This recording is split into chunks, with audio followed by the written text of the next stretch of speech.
You are listening to Bedtime Dreamy Tales. Please make sure you have smashed that like button and subscribe to our channel for new story. Story title, Master Cobbler's All.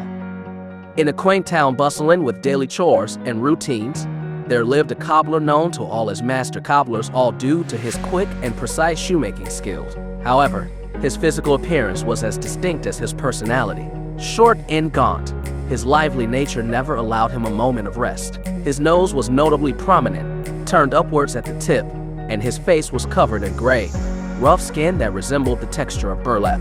His hair was a tousled gray mess, and his small, squinting eyes constantly darted from side to side, observing everything and everyone. Master Cobbler was known for his critical eye. He found fault with everything and had an opinion on anything that caught his attention. His walks through the town were never just a simple stroll.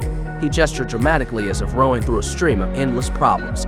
One memorable day, he accidentally knocked a bucket from a young girl's hands, drenching himself completely.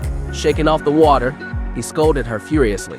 "You fool, didn't you see I was right behind you?" His craft, though impeccable, came with a temperament that not even the most patient apprentice could tolerate for long. He criticized every stitch and scolded over the smallest inconsistencies in his shoes. "Hold on," he would say, snatching a leather strip to demonstrate softening techniques, often using it to lash out on the apprentices' backs instead. He berated them, calling them lazy, though he himself often did little, as his patience was as thin as the soles he crafted. One evening, after a particularly frustrating day filled with squabbles and scoldings, the Master Cobbler went to bed only to find himself embarking on a peculiar journey in his dreams. He dreamt of his death and his subsequent arrival at the gates of heaven. Pounding on the gate with growing frustration due to the lack of a door knocker, he muttered about the poor design until St. Peter opened the gate to see who demanded entry so vehemently. "Ah, it's you, Master Cobbler," St. Peter sighed. "You may enter, but you must abandon your habit of fault-finding here in heaven, or it will not go well for you." Unfazed, the cobbler stepped into heaven, remarking, "Thank God, everything here is perfect, unlike the flat earth." As he wandered through the vast expanses of heaven, he observed and occasionally shook his head, muttering to himself.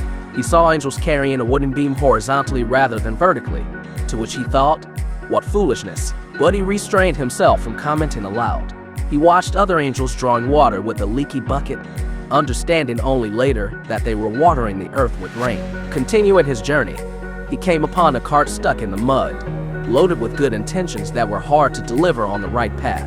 As more angels attempted to assist by harnessing additional horses, the cobbler couldn't help but explode in anger when he saw some horses harnessed at the front and others at the back. "Fools," he shouted, "who has ever seen such a thing? You act arrogantly and ignorantly, thinking you know everything." His rant was abruptly stopped by another heavenly resident who silenced him with an irresistible force, pushing him out of heaven's gates. As he was expelled, he saw the cart being successfully lifted by 4 winged horses. Upon waking from this dream, the cobbler muttered to himself, "Heaven and earth are indeed different. Many things there might seem nonsensical, but who has the patience to watch without losing their temper?" The next morning, as he awoke to the reality of his own room and not the chaos he had expected, he reflected on his dream. The Master Cobbler realized that perhaps his critical nature was more of a burden than a benefit. Resolving to change, he approached his day with a new perspective.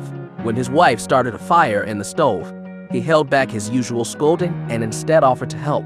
When he overheard the maids chatting, he restrained himself from rebuking them and instead inquired about their well-being. In his workshop, he greeted his apprentices with a rare smile and encouraged them with kinder, more constructive guidance. "Let me show you how to craft a shoe properly, but gently this time," he said, guiding their hands with patience he had never shown before. Through his dream, Master Cobbler learned that while perfection might not be achievable, kindness and patience were virtues that could transform not just leather into shoes but also a cantankerous heart into one more gracious and understanding.